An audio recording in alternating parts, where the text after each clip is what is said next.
cerca de um mês e meio, a NASA mandou um foguete com bombas nucleares. Aquele filme de o Meteoro, o Armagedon, um dos dois, quando eles vão e detonam um dos meteoros, parou de ser uma ficção, ele já é uma realidade. E esse foguete está para chegar dentro de 20 anos, segundo dizem, ao seu alvo, ao seu objetivo, porque a mira dele é a Terra. O mundo passa pelos momentos mais históricos e bíblicos e proféticos. Por que hoje Jesus está mais próximo do que ontem? Porque não houve tempo em toda a história em que a voz profética fosse tão evidentemente comprovada. Por exemplo, Israel, o país de Israel, continua sendo o cálice de tontear as nações. Os irmãos veem que há uma briga hoje entre Estados Unidos e Israel por causa de uma resolução da ONU que quer impedir Israel de tomar conta dos territórios que eles biblicamente acreditam serem seus. E agora Netanyahu, que é o primeiro-ministro de Israel, rompeu com os Estados Unidos, o seu irmão mais velho, e o presidente Trump já disse que a conversa vai ser outra quando ele for o presidente. E o Obama está tão revoltado que mandou todos os russos, os principais diplomatas, embora, e o Putin, que é o presidente da Rússia, disse que não vai levar isso em consideração, porque a conversa dele não é com quem perde, é com quem ganha, e vai falar com o novo presidente. E há uma carta suposta de Netanyahu para Putin e para o Trump, pedindo para reconstruir o templo de Jerusalém. O que isso significa? Significa que a última semana de Daniel, profetizada no livro de Daniel, a última semana, quando diz que na metade da semana o sacrifício seria rompido, agora terá todas as possibilidades do cumprimento. Porque para que se rompa um sacrifício dentro do templo, para que o abominável da desolação, de que disse Jesus em Mateus 24, estivesse no templo, haveria necessidade de um templo. E o templo está prestes a ser reconstruído, como em 2000 anos nunca esteve. Agora estamos prestes a ver o templo de Israel reconstruído. O que tudo isso significa? Tudo isso significa que a volta de Jesus está muito mais próxima. Os irmãos estão percebendo o aumento da temperatura. Sofremos aqui 2 tempestades de mini tornados esta semana. Isto aqui é um vale de tornados. É algo impressionante. Eu vi o outro, a irmã Esmeralda viu. É algo assustador. No meu gabinete pastoral, os irmãos sabem que tem uma rampa. A água subiu a rampa. Ela subiu e invadiu o gabinete. E hoje o mini tornado levou embora essas telhas que estavam aqui. Se bem afixadas ou não, só Deus sabe. Mas há telhas aqui que estavam todas parafusadas e foram embora também. A temperatura está aumentando. Até 2100, segundo dados climatológicos, São Paulo vai aumentar 10 graus. 10 graus. Ou seja, a temperatura do inverno vai para 20 graus e a temperatura do verão vai para 45 graus. São sinais da volta de Jesus Cristo. Descobriu-se um rio de ferro líquido debaixo de estados americanos e de áreas da Rússia. Esse rio de ferro líquido, ele é de uma dimensão tão espetacular que ele passa os 2 continentes, só que algo está acontecendo. Ele corre do lado errado. Isso é muito embaixo da Terra. E há uma suposição de que os polos do mundo vão mudar de repente, como se o planeta desse uma brecada e os polos, o que é polo norte vai virar polo sul e o que é polo sul vai virar polo norte. Isso vai dar, primeiro que acabam todos os GPS, terminou.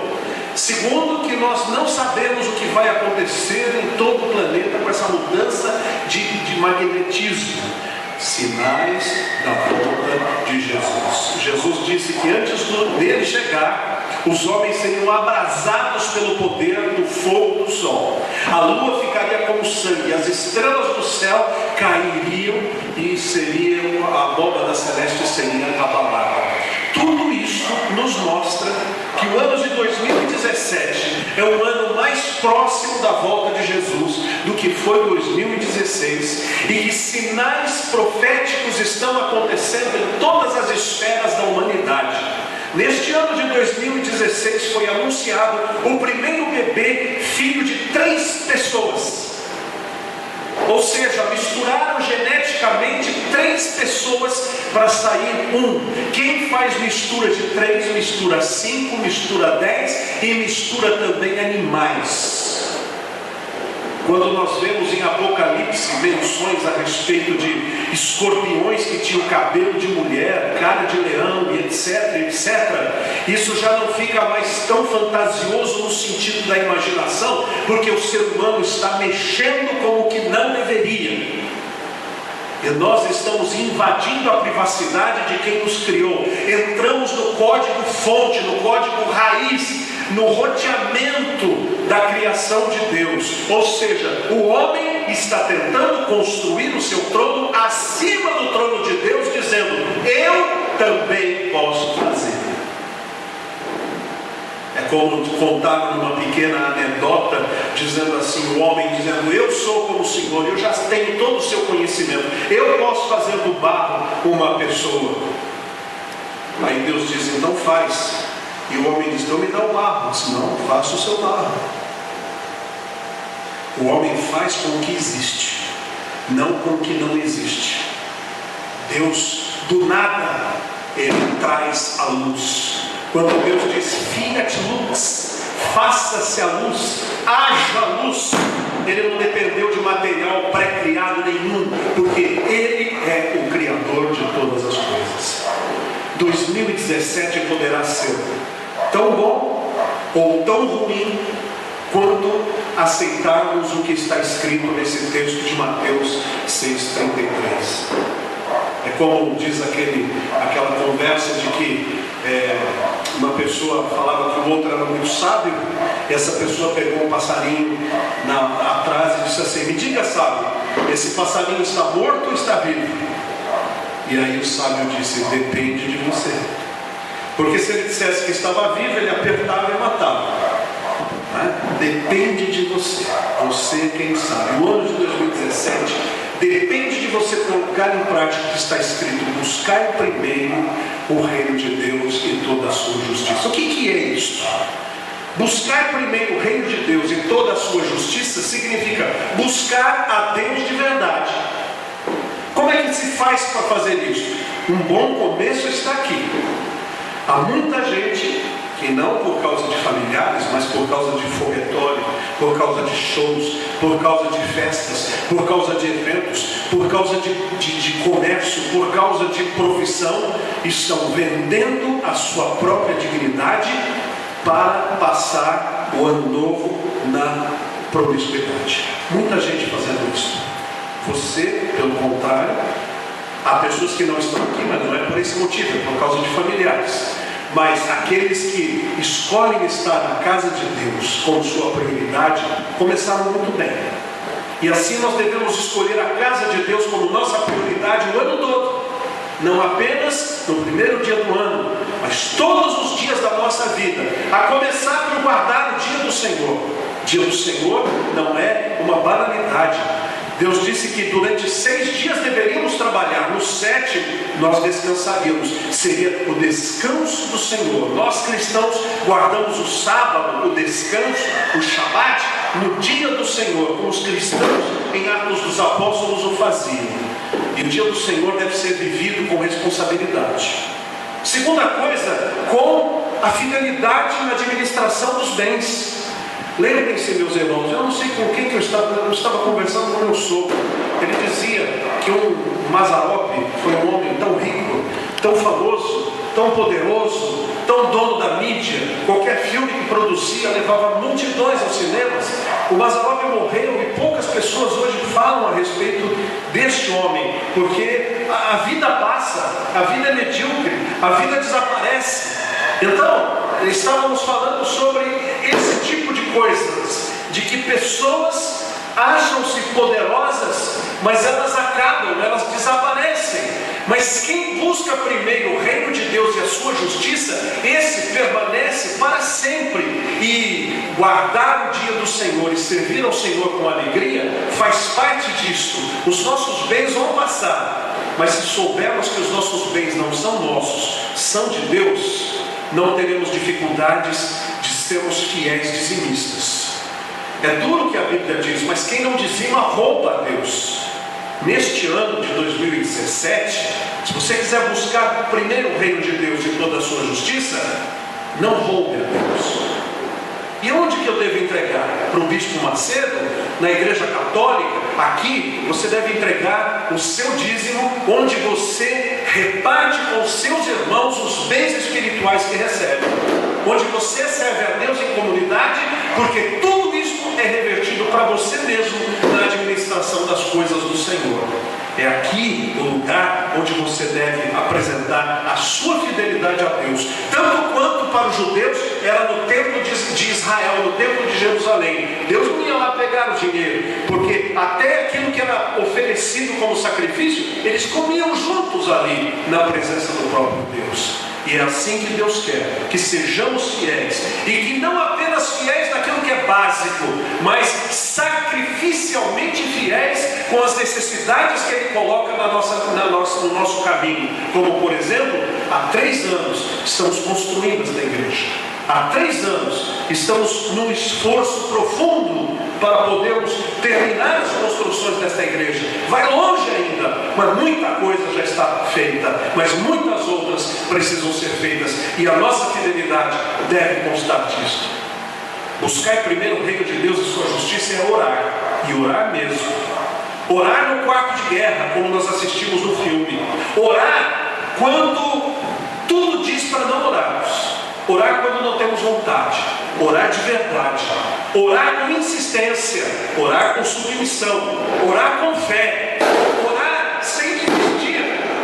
O meu irmão, no seu testemunho, falou que eu era bravo com ele e que eu insistia com ele para que não desistisse. Há momentos, meus irmãos, que nós precisamos estar atentos à necessidade do nosso próximo. E eu atento à necessidade do meu irmão. Se eu não estivesse no pé dele o tempo todo, o meu irmão poderia desfalecer. E graças a Deus, por ele ter um irmão que ele pega no pé. E tudo que eu peguei no pé do meu irmão foi para que ele orasse, para que ele se mantivesse íntegro, para que ele mantivesse a sua fidelidade, para que ele não desistisse.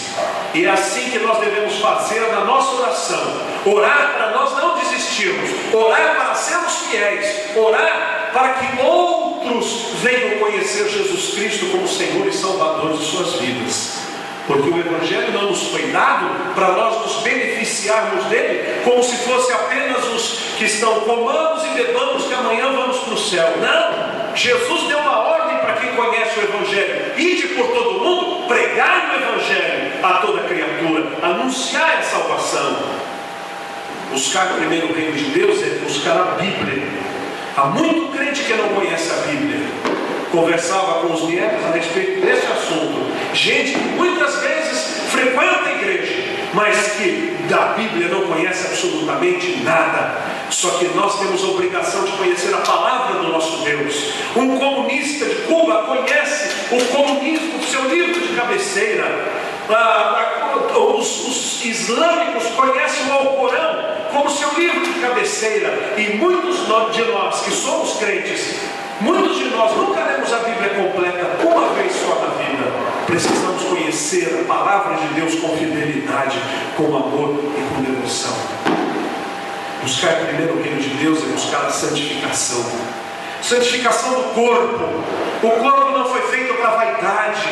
Podemos embelezá-lo um pouco, mas não fazer disto a nossa base de vida. A sua beleza não pode vir das roupas bonitas, dos penteados bonitos, dos brincos bonitos, dos piercings bonitos, das tatuagens bonitas. A Bíblia diz que nós não devemos cair em nenhuma dessas ciladas. A nossa beleza deve vir de um homem interior bonito, que extravasa de virtudes e de integridade. Isto torna alguém bonito, bonito de dentro para fora. O resto, meus irmãos, é apenas apetrecho. E quanto menos apetrecho e mais beleza interior, tanto melhor. Porque, na verdade, é o que nós somos, é o que nós temos, é o que nós portamos dentro de nós. Nós não somos uma fachada, nós não somos um exterior rebocado e pintado. Nós somos uma pessoa, e essa pessoa tem que ser bonita, tanto quando acorda, quando dorme, tanto quando está maquiada, quando não está. Tem que ser bonita por natureza, porque o ser interior que está dentro dela é iluminado pela graça de Deus, é embelezado pelo poder do Evangelho. Nós devemos ser santos nas nossas palavras. Não devemos falar o que nos vem à boca, não devemos falar da vida dos outros, não devemos postar conversas fiadas ou repostar coisas indevidas. Já vi muito no Facebook com palavrão e com coisas indevidas e de gente de igreja. Isso traz tanta tristeza no coração. Porque que diferença há entre o crente e o incrédulo? Por isso que a Bíblia diz que não há comunhão entre as trevas e a luz, entre o crente e o incrédulo. Quando há comunhão, alguma coisa está errada com o crente. E é necessário que esse crente se arrependa, porque ou o reino de Deus transforma a sua vida, ou ele então não é nascido de novo. O novo nascimento muda, transforma o olhar, transforma as palavras. Se você não dá testemunho, alguma coisa está errada com a sua conversão. Se você passa o ano inteiro e ninguém descobre que você é um servo de Deus, alguma coisa vai muito mal com você. Se alguém chega e diz assim: olha, você é um crente que vai bem, que você faz tudo o que a gente faz e não cria nenhum problema, então algo está errado com você, porque o verdadeiro evangelho incomoda. O verdadeiro evangelho é uma luz que se acende no meio das trevas, e quem está de volta percebe, fala: você é diferente. E ele, como diz aquela mensagem, somos um bom perfume de Cristo. Ninguém pode ficar alheio ao cheiro que sente, ou gosta do cheiro ou repele o cheiro, mas tem que tomar uma medida a respeito daquilo. Buscar primeiro o reino de Deus e sua justiça. Qual é a promessa de Deus para quem faz isto? Todas as coisas serão acrescentadas. O que é que entra em todas essas coisas? Quais são as coisas que entram em todas essas coisas? Será que o pão de cada dia na mesa entra? Será que a saúde entra? Será que a proteção e a segurança entram? Será que a felicidade interior entra? Será que a realização amorosa entra? Será que entra também a resposta das orações? Será que entra também boas amizades? Será que entra também o suprimento das necessidades que ninguém conhece, só Deus sabe, Deus supre? Entra, meus irmãos. Quando Deus diz todas as outras coisas vos serão acrescentadas, significa: eu cuidarei de você. Cuide do meu reino, cuide da minha justiça, mostre a minha luz. Eu cuidarei de você, eu zelarei de você, eu darei a você o descanso e a condução de que você tanto precisa. Eu darei para você a iluminação, para que você não pise no buraco. O Senhor promete que todas as outras coisas serão acrescentadas. Mas de que fonte? Das fontes que Ele quiser. Elias não tinha nenhum meio de sobrevivência e nenhum meio de beber água. Estava em seca e ninguém lhe dava nada, e ele não podia sair trabalhar, senão morria. O que Deus fez? Mandou os corvos jogarem carne para ele e fez com que um filete d'água passasse próximo dele. E ele tinha pão, carne e água providas pelo Senhor. Quando as fontes terrestres se fecham para alguém que busca primeiro o reino de Deus, as fontes eternas da graça divina começam a jorrar, porque Deus sabe cuidar de quem é dele. Deus sabe zelar daqueles que o amam, mas é preciso andar com integridade. E a integridade é como se Deus fizesse um teste de fidelidade todos os dias da nossa vida. Ele permite que sejamos tentados em todas as áreas e em todas as esferas, para ver se a nossa fé não bambeia, para ver se a nossa fé não é comprada, para ver se a nossa circunstâncias. A nossa fé tem que ser como uma âncora. A nossa fé tem que ser uma realidade de todos os dias, imutável. Os irmãos me conhecem desde 1994, a maioria. A pregação de 94 e de 2016 continua sendo a mesma. E sabe por quê? Porque Deus não muda. E quando nós queremos ter uma fé íntegra, a nossa fé também não pode mudar. Mudar conforme a dança, mudar conforme a moda, mudar conforme a idade. Não, a Bíblia é uma âncora. Se eu construir a minha vida sobre ela, eu terei finalmente a felicidade, a alegria e a certeza de que a minha construção não foi feita de areia, a minha construção foi feita de concreto, foi feita de ferro, foi feita de pedra, e nada pode abalar uma vida como essa. Por isso, 2017 pode vir com crise, 2017 pode vir com novas eleições, 2017 pode vir com bombas, 2017 pode vir com grandes tempestades, 2017 pode vir com grandes epidemias de dengue, chikungunya, zika vírus e qualquer outra coisa. Mas se eu buscar primeiramente Deus e toda a sua justiça, eu posso ter certeza, todas as coisas me serão acrescentadas. E eu sei e creio que verei a bondade do Senhor na terra dos viventes. Que Deus nos abençoe. Amém. Irmão Breno, eu lhe convido para que possa cantar o hino selecionado.